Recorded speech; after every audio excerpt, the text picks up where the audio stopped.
Well, here we are for the final essay of the semester, the proposal argument essay, which sometimes I also call the policy essay.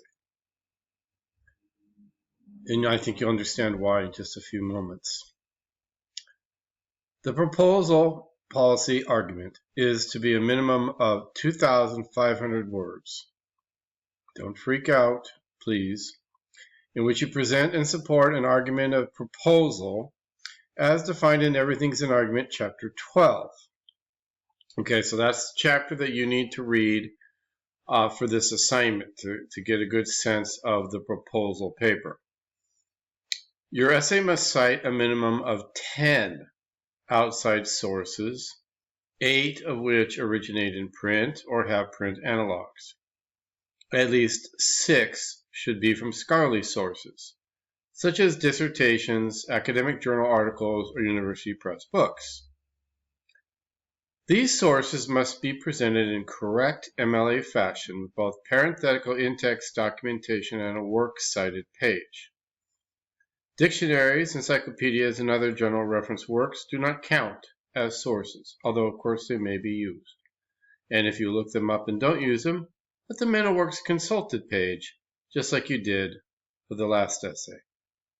Your essay must start with an abstract of your essay, which should run about 100 to 200 words.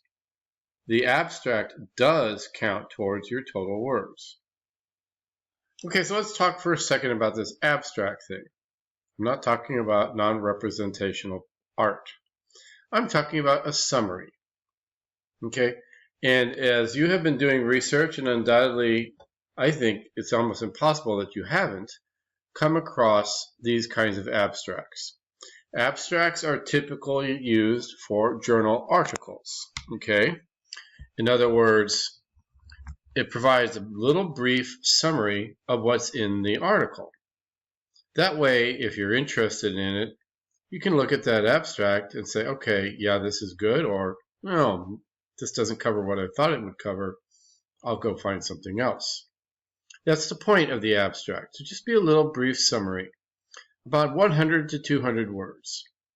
It basically describes what is in your essay. Okay? Now, again, as always this semester, the topic will be a topic of your own choosing. But just as a reminder, there are a few topics that are off limits: abortion, death penalty, child abuse, and religion. Certainly there are many other topics to choose from. The essay will be divided into 3 major sections called problems, solution, and benefits, as discussed in the sample proposal policy essay video. It's really important that everybody read that sample essay and watch the video, because that's where I really go deep into this issue. Now, let me just talk about what I mean by these major sections. Problem section, well, let me back up for a second. The paper we're doing, the proposal policy argument, is an argument about change. It's about changing law, regulation, or practice, something concrete. Okay? Now, to begin the argument for change, you have to establish a problem. After all, if it ain't broke, don't fix it, right? So you have a problem. What is that problem? This is very much like what we did in the argument of fact essay, and even to a certain extent, perhaps, the argument of causation, where you say, okay, let me show you the existence of a problem. This is happening, whatever that might be. Okay? The good news for you guys is that you live in a time where there are many, many problems. So you can pick a problem, right? And prove to the reader that this problem exists. Now, generally speaking, with our topics, there are either 2 things you can do. One, just as I said, you have to prove that it exists. Not everybody may know or understand that some problem exists, and so you have to point out to them, hey, this is a problem.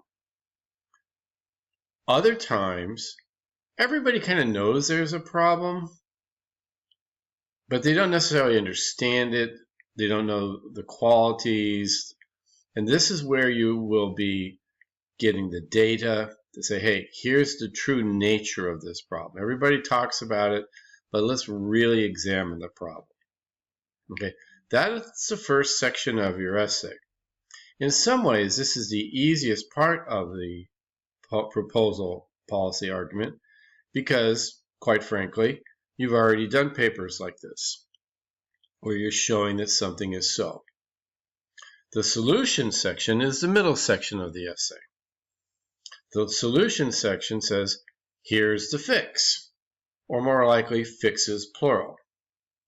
Now, don't think that I expect you to come up with solutions to problems that have baffled everybody else. No. You may most certainly do research into your problem and find experts, scholars, people who are really qualified, who have ideas of solutions, and it is not wrong for you to use their solutions. Now, it's wrong to pretend that it's your own. You obviously have to document it, okay? But you need to be able to say, okay, here's one thing we can do. This professor in Stanford said this, or hey, there's a researcher out here, or there's, depending on the topic that you're doing, people who are expert, qualified to speak on the issue, many times have solutions. And if you find something that makes sense to you, you find very convincing, then you should use that. Just document it. The third section of your essay is the benefits section. This is a section that I think is most often underdone. That a lot of students just think, oh, I showed a problem, I gave a solution, I'm done. No, the third part, logically, is you have to show that good things will result. In other words, the solutions will work and what will happen, how will they take care of the problems. In many ways, the benefits section is kind of parallel to the problems section. In other words, you're talking about problems that one side, you have to deal with how those problems are going to be dealt, going to go away in the benefits. So I ask you to look at the sample essay in this module. So you're to submit a proposal to me on Canvas by Monday, May 19th at 11:59 p.m. The proposal should be written as described in Chapter 12, page 306. We will again use the Tolman model, so include a claim, reasons, and warrants. We're still trying to work with that Tolman model. Remember, Tolman said claim is basically your argument, right? Your thesis. The reasons, you have that. And the warrants basically logically carry the reasons across to the claim. The biggest mistake most of you guys are doing still is you just have more reasons as your warrants. You mix up warrants and reasons, or you just think warrants are more reasons. They're not. It's a totally different piece of logic.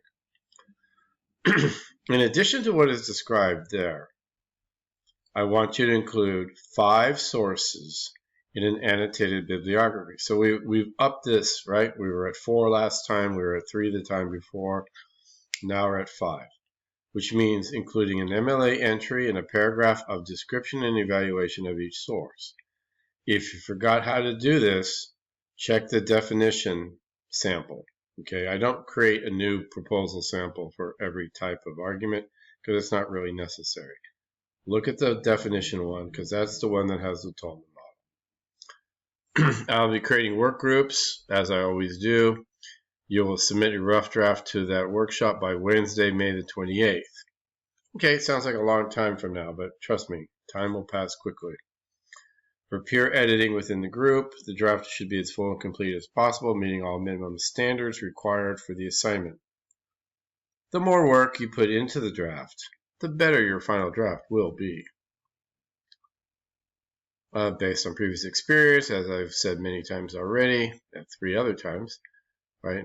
Grades are definitely affected by not having that experience. Make sure you consult your out-of-class essay guidelines and the MLA handout so you avoid errors in presentation and style. The peer editing is to be done by Friday, May 30th. Then you will need to revise and polish your essay. Turn in the final draft on Monday, June 2nd, 11:59 p.m. That is the end of the semester, okay? That's it. No late essays will be accepted. The course will be closed. Okay, so you come in on the 3rd, try to turn it in, ain't happening.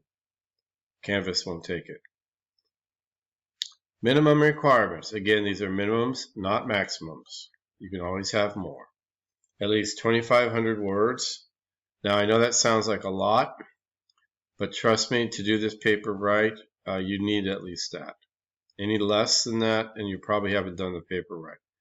It does include the abstract, which is a quick 100 to 200 words already. At least 10 sources in the paper. At least 8 of those originate in print, which means they're books, newspapers, magazines, journals, government reports, that kind of thing. At least 6 sources are scholarly work, which means academic journals, university press books, dissertations, master's thesis, right? Things like that. An abstract at the start of the essay, as I just got done saying, right? The summary.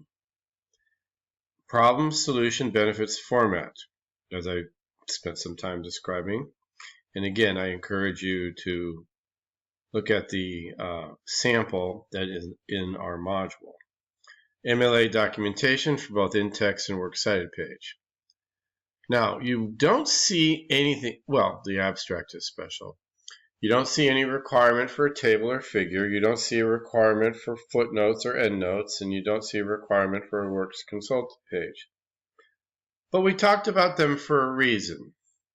And if you find in the writing of your paper that you need to do that, that it would be best to do that, then you should most certainly do that.